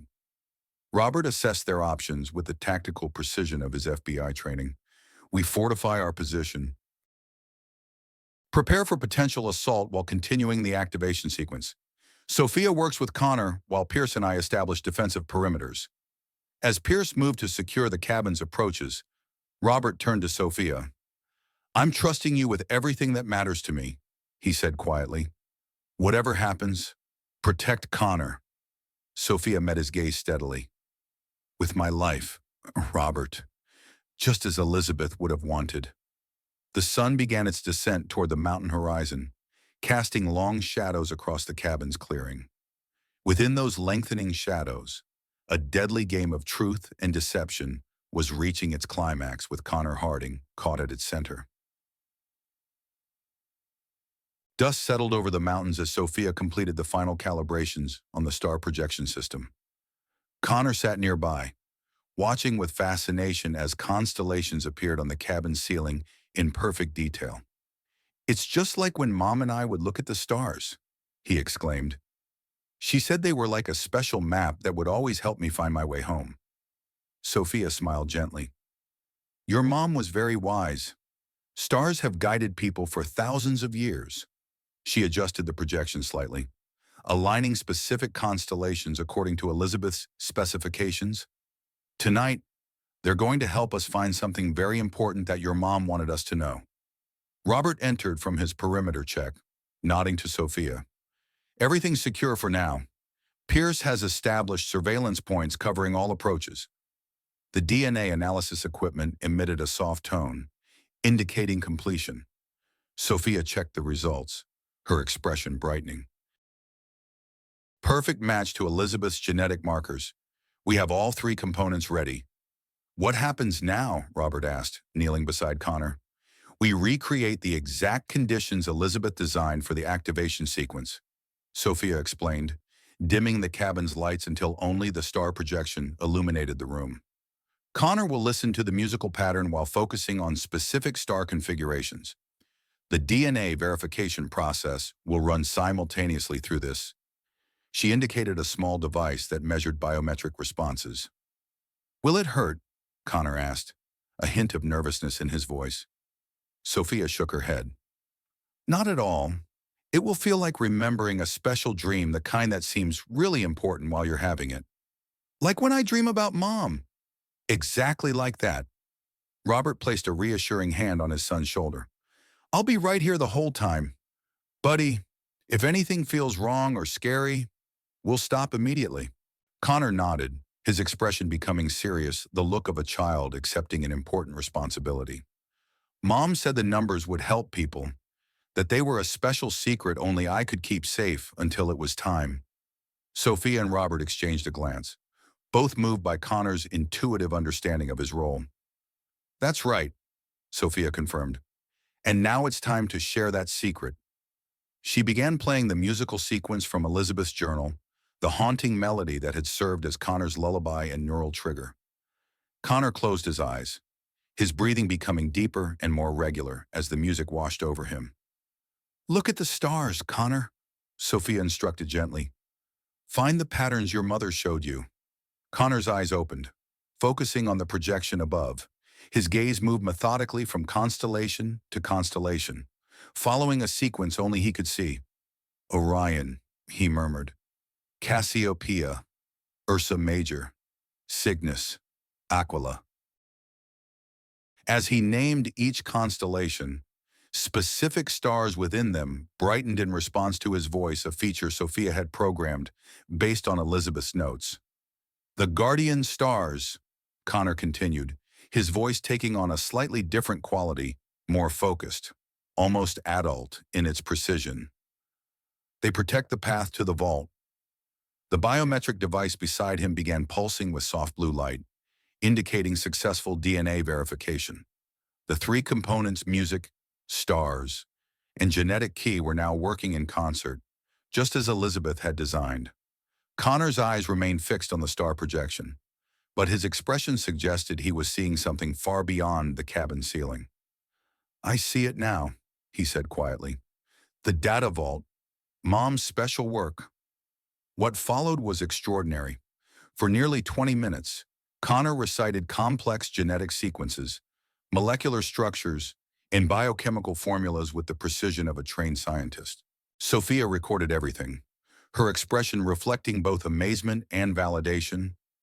It's comprehensive, she whispered to Robert. Elizabeth encoded the entire Chimera protocol, their methodology, their testing data, their deployment plans, and more importantly, she included the complete genetic countermeasure she developed. The evidence and the solution, Robert murmured, watching his son with wonder and pride. Exactly, Sophia confirmed. Once this information reaches the right authorities, Heritage won't just be exposed, their weapons will be neutralized before they can ever be deployed. Connor's recitation began to slow, his voice returning to its normal childlike quality. The stars are fading, he said, blinking slowly. The numbers are going back to sleep in my head. Sophia gently ended the musical sequence.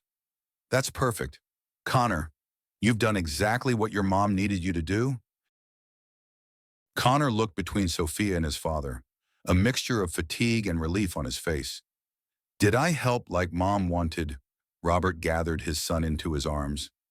You did something amazing, buddy. Something that's going to help a lot of people. Your mom would be so proud of you.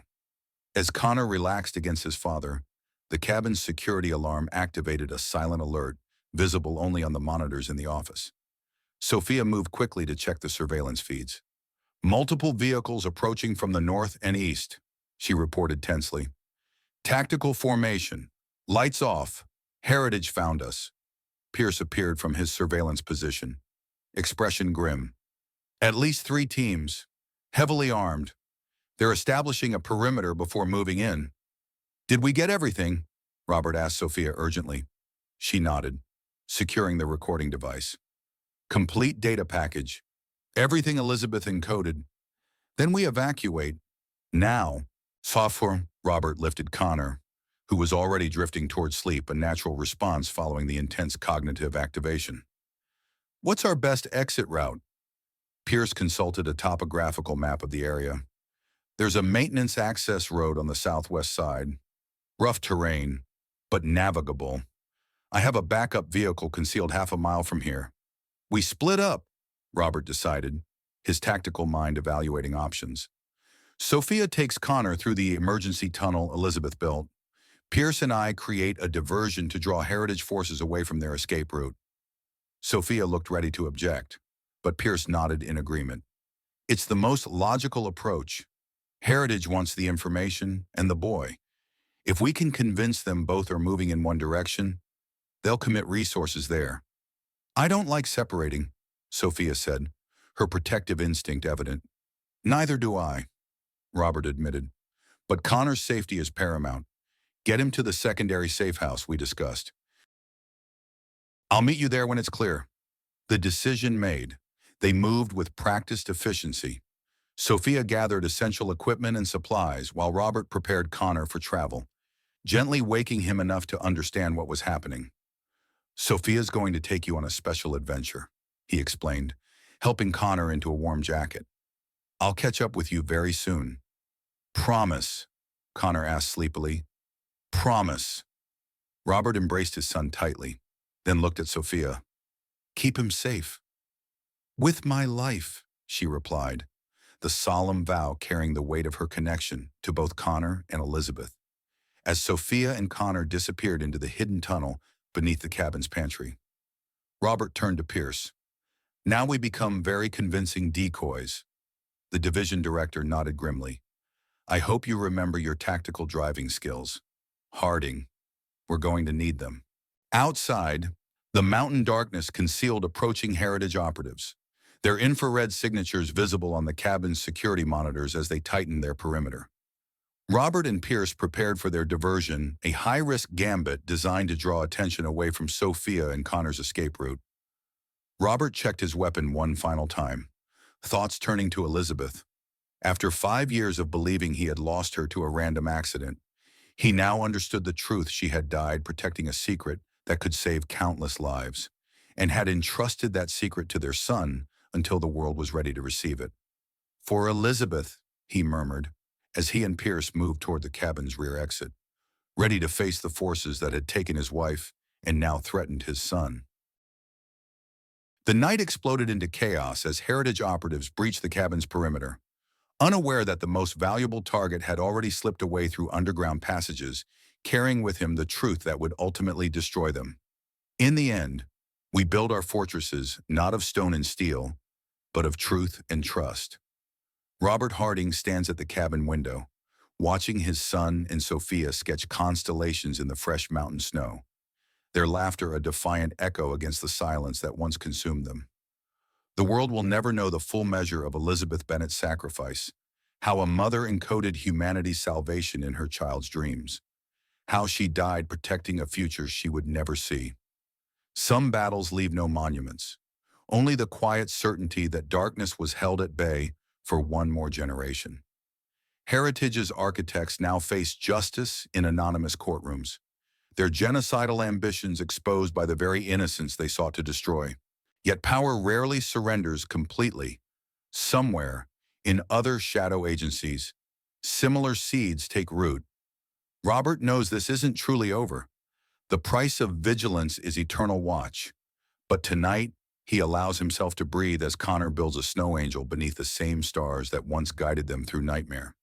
Perhaps that's the truest legacy, not the secrets we keep, but the love that survives them. In a world of calculated deception, what remains when the masks fall away? Only the courage to face tomorrow, hand in hand with those who've seen our darkest truths and chosen to stay. What would you risk to protect the ones you love?